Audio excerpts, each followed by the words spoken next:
کہ child marriage station act 1929 کو جو سا بنا تھا، اس وقت قائد اعظم محمد علی جناح زندہ تھے، ڈاکٹر علامہ محمد اقبال زندہ تھے. اس وقت کے لیجسلیچر جو تھے برٹش گورنمنٹ تھی یہاں پر انڈو پاک میں، تو انہوں نے یہ قانون مسلمانوں سے پوچھ کر یہ بنایا تھا کہ آپ کی کتنی عمر، کیونکہ یہ اس وقت انہوں نے کہا تھا کہ یہ ہونا چاہیے. اس کے بعد ڈیزولیشن مسلم میرج 1939 آیا. 10 سال کا فرق ہے، پہلے انہوں نے چائلڈ میرج کا بنایا اور پھر اس کی طلاق کا بھی بنایا قانون. تو اس کے تحت یہ ہے کہ منیمم ایج اس وقت جو سی ہے پنجاب میں کم سے کم لڑکی کی 16 سال اور کم سے کم لڑکی 18. اپر لمٹ کوئی نہیں ہے، جس مرضی ایج کی شادی 70 سال کا 80 سال کا بابا مائی شادی کر سکتے.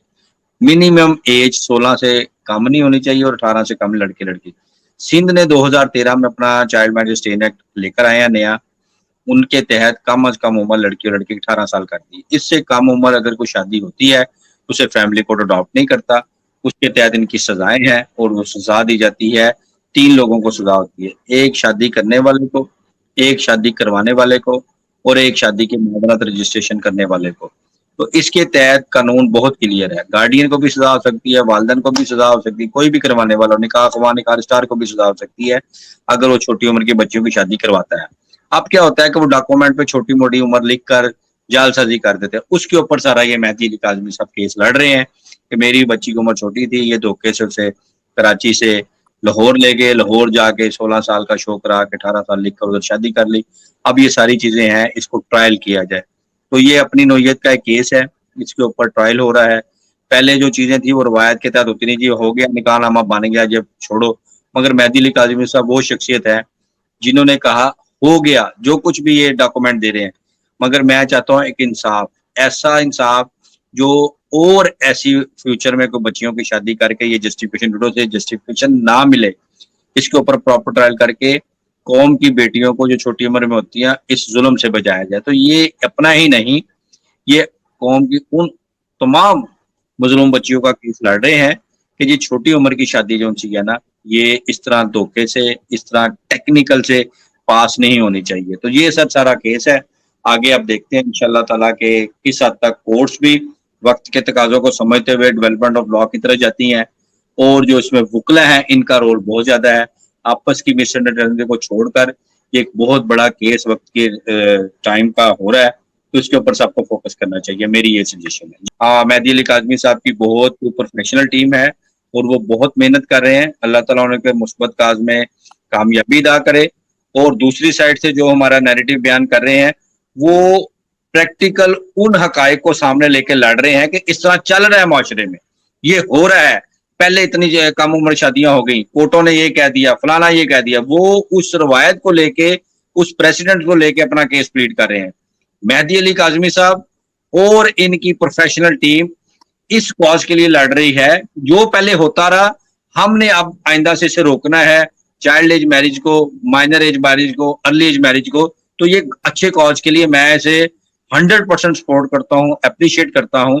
اور اس کی جو سب جو وکلا لیگل ٹیم ہے یہی گزارش ہے کہ ایک یونٹی میں چلے اور آپس میں کوئی مس انڈرسٹینڈنگ نہیں ہے. ایک چیز ہو گئی تو بڑے دل سے کہ ہاں جی جناب یہ مسئلہ تھا کلیٹ ہے، ہم اسے ٹھیک کر لیں گے. ہمارے پاس بڑے راستے ہوتے ہیں وکلا کے پاس.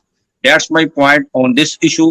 اور الحمدللہ I appreciate Mehdi Ali Kazmi and his legal team. دیکھیں جس جگہ پہ کرمنالوجی میں یہ ہے کہ جہاں کا اوفینس ہوتا ہے اس علاقے کے تھانے کو کارروائی کرنے کا اختیار ہوتا ہے، اور اس ایریا جس ایریا میں جرم ہوا ہوتا ہے اس علاقہ جوڈیشل میجسٹریٹ اس کے اوپر ٹرائل کرتے ہیں. اسی طرح فیملی لا اسپیشل لا ہمارے ملک میں 1964 میں قائم ہوا. فیملی کورٹ ایکٹ اسے کہا جاتا ہے کہ 1961 میں قانون بن گئے، ایم ایف ایل او اس کے رولز بن گئے، اور 1964 میں اس کو عمل درآمد کرنے کے لیے فیملی کورٹ ایکٹ آ گیا کہ اب ہمارے پورے ملک میں ہر صوبے کے ہر ضلع میں ایک ایک فیملی کورٹ لازمی ہوگی. فیملی کورٹ کا اختیار اس میں یہ کیا گیا کہ اسے جو ہمارا آئین پاکستان آرٹیکل 25 بتاتا ہے equality of citizen but special proviso for the women and children, اس کے تحت فیملی کورٹ کو یہ اختیار دیا ہے کہ ایک عورت کراچی سے تھی، جیسے یہی بچی پنجاب میں شادی ہوئی، اب وہ شادی کے بعد نچاکی ہو کے لاہور سے کراچی چلی گئی، فیصلہ آباد چلی گئی، پشاور چلی گئی، کوئٹہ، کہاں بھی چلی گئی، فیملی کورٹ میں یہ اختیار حاصل ہے کہ خاتون کی مرضی ہے وہ کہاں کیس کرے۔ نکاح نامے کا جو گراؤنڈ ہے section 5 Muslim family laws ordinance, اور اس کے شیڈیول میں اس کا پورا پرت دیا ہوا ہے۔ یہ 1961 سے ہمارے ملک میں لگا ہے۔ تو کچھ لوگ آج بھی زندہ ہیں ماشاءاللہ، 80 سال کے، 70-75 سال سے زیادہ، جو پاکستان بننے سے بعد میں پیدا ہوئے، وہ زندہ ہیں، ان کی شادیاں ہیں، ان کے آگے بچے ہیں، تو کیا ان کا نکاح نامہ ہوگا؟ 1961 میں تو لکھا ہوا نکاح نامہ ہی نہیں تھا۔ تو اس لیے لیگل پوائنٹ آف ویو سے اس چیز کو سمجھنا کی ضرورت ہے کہ یہ ایک پروسیجرل ایک ڈاکومنٹ ہے۔ نکاح نامہ ایک مرد اور ایک عورت، دو اشخاص کے درمیان ایک کانٹریکٹ ہے، اس کا نام نکاح نامہ ہے۔ اس سے آگے اولاد پیدا ہوتی ہے، اس سے آگے فردر رائٹس کریٹ ہوتے ہیں، میاں بیوی کے رائٹس بنتے ہیں، بچوں کے رائٹس بنتے ہیں، وہ سارے رائٹس بنتے ہیں۔ اس کے لیے 1961 سے جو ہمارا مسلم آئلی قانون آیا، اسی طرح اب 2016 کے بائی لاز آئے، اس میں چاہے وہ ہندو ہیں پاکستان میں بسنے والے، چاہے وہ کرسچن ہیں، چاہے وہ کسی بھی مذہب سے بلونگ رکھتے ہیں، تو اس سسٹم کے تحت وہ بھی اپنے درمیان جو ان کی شادیاں ہوتی ہیں اسے رجسٹر کروائیں گے، چاہے وہ چرچ میں جا کے کروائیں، چاہے وہ مندر میں جا کے کروائیں۔ اور سے ہمارا جو پنجاب کا قانون ہے، وہ local government and community development government of Punjab کے ادارے کو اختیار دیا گیا، وہ اس ریکارڈ کو مینیج کرے اور اس ریکارڈ کو پریپیئر کر کے نادرا سے لنک کرے۔ تو میں تو ہمیشہ لیگل بات کی ہے اور لیگل ہی مشورہ دیا ہے اور آنےسٹ اوپینین دی ہے۔ تو اس کے لیے یہ ضروری ہے کہ میں نے کل بھی ایک مشورہ دیا تھا، آج بھی سجیشن دوں گا، جو مہدی علی کاظمی صاحب کی لیگل ٹیم ہے، جو لیگل لائرز ہیں، 4 ہیں، 5 ہیں، 3 ہیں، آپ ایک اپنا چھوٹا واٹس ایپ گروپ بنا لیجئے صرف اس کیس کے لیے۔ یہ فوری طور کے اوپر کلیئر کر دینا چاہیے تھا ہماری لیگل ٹیم کو، بجائے اس میں وہ ہم سے سوال کریں، لوگ دوسروں سے سوال کریں۔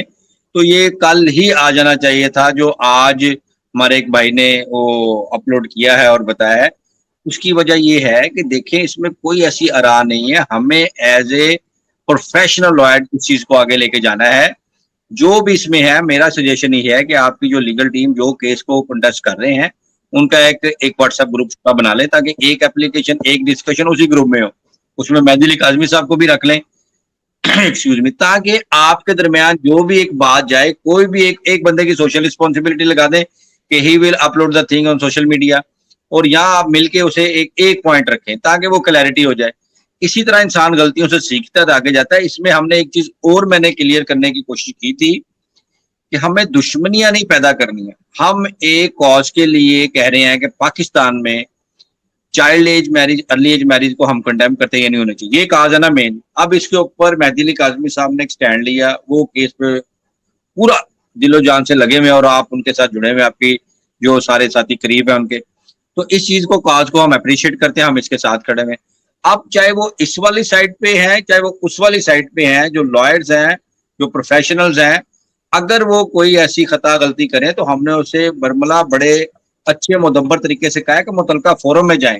یہ ٹرینڈ نہیں چلنا چاہیے کہ جی آپ انہیں کے خلاف ایف آئی آر کرائیں، ان کو چلان میں نامزد کریں، ان کے خلاف یہ کریں۔ میں نے اس چیز کو پہلے دن بھی کنڈیم کیا تھا، آج بھی کنڈیم کرتا ہوں کہ وکلا کا رول پروفیشنلی صرف کیس لڑنے کی حد تک ہوتا ہے، اس میں سینئر جونیئر کا بھی فرق ختم ہو جاتا ہے جب آپ روسٹم پہ کھڑے ہوتے ہیں۔